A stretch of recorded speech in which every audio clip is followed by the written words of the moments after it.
Hello, everybody. Welcome back to another day of our Bible reading. We only have a few days left here. Thank you again for joining us. With that said, we are going to dive into it. We are wrapping up the second to last book in the Old Testament. So Zechariah, we're wrapping it up. Tomorrow we'll start Malachi, and then we're done, which is crazy after the book of Malachi. So we have tomorrow and the day after that, and that's the last day of the year. We read through the entire Bible and the book of Psalms twice, which is awesome. So here we go. Zechariah chapter 14 we are in today. It says, "The Lord will rule the earth. Watch for the day of the Lord is coming when your possessions will be plundered right in front of you. I will gather all the nations to fight against Jerusalem. And the city will be taken, the houses looted, and the women raped. Half the population will be taken into captivity, and the rest will be left among the ruins of the city. And then the Lord will go out to fight against those nations as he fought in times past. On that day his feet will stand on the Mount of Olives, east of Jerusalem, and the Mount of Olives will split apart, making a wide valley running from east to west. Half the mountain will move toward the north and half toward the south. You will flee through this valley, for it will reach across to Azal. Yes, you will flee as you did from the earthquake in the days of King Uzziah of Judah. Then the Lord my God will come and all his holy ones with him. On that day the sources of light will no longer shine, yet there will be continuous day. Only the Lord knows how this could happen. There will be no normal day and night, for at evening time it will still be light. On that day, life-giving waters will flow out from Jerusalem, half toward the Dead Sea and half toward the Mediterranean, flowing continuously in both summer and winter. And the Lord will be king over all of the earth. On that day there will be one Lord, his name alone will be worshipped. All the land from Geba, north of Judah, to Rimmon, south of Jerusalem, will become one vast plain. But Jerusalem will be raised up in its original place and will be inhabited all the way from the Benjamin gate over to the site of the old gate, then to the corner gate, and from the tower of Hananel to the king's wine presses. And Jerusalem will be filled, safe at last, never again to be cursed and destroyed. And the Lord will send a plague on all of the nations that fought against Jerusalem, and their people will become like walking corpses, their flesh rotting away.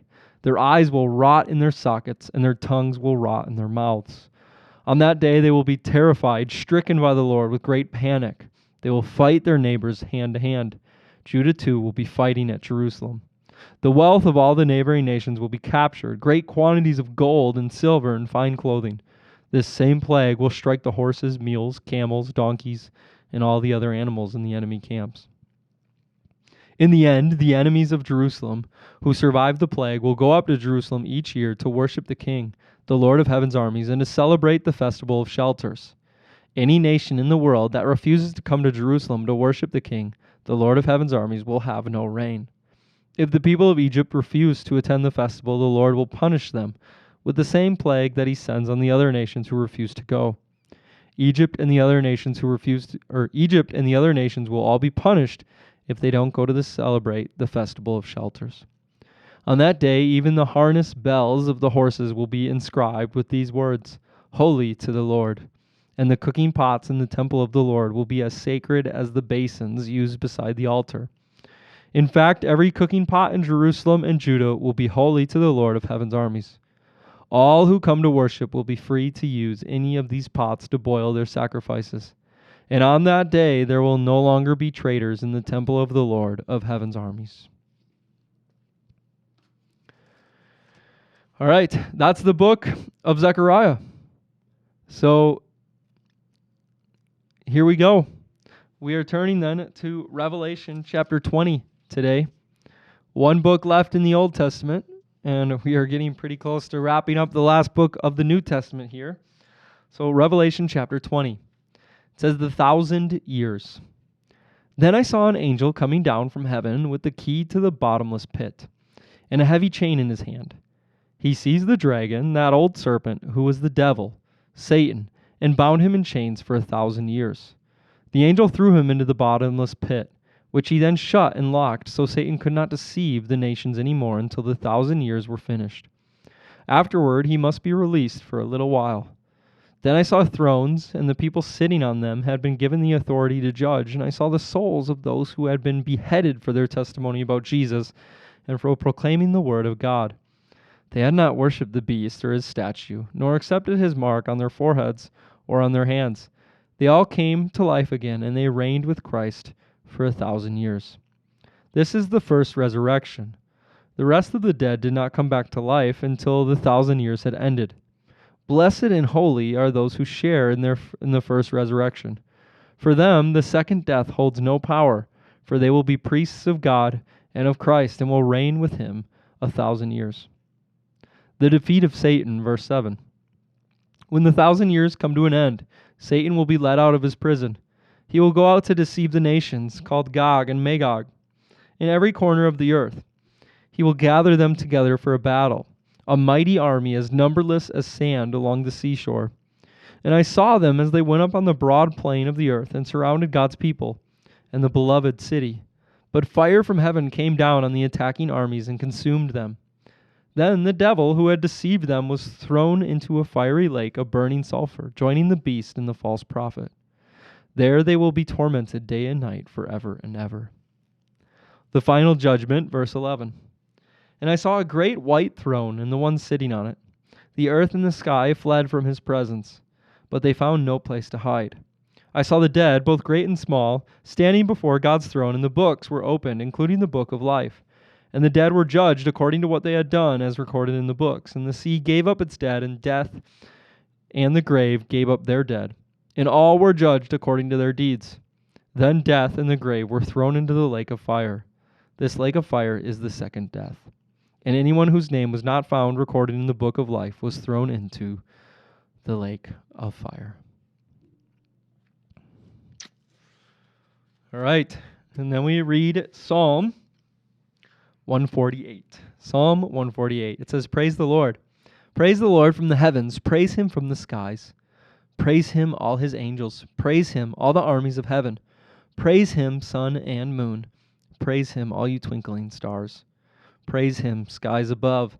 Praise him, vapors high above the clouds. Let every created thing give praise to the Lord, for he issued his command, and they came into being.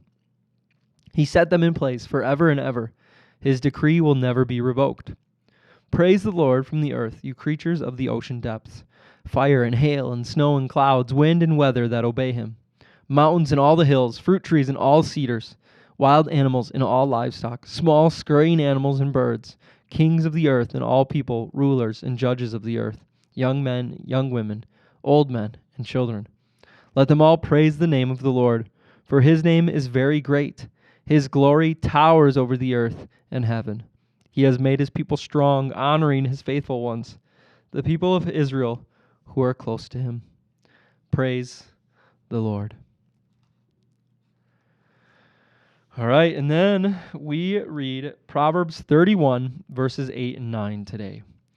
It says, Speak up for those who cannot speak for themselves.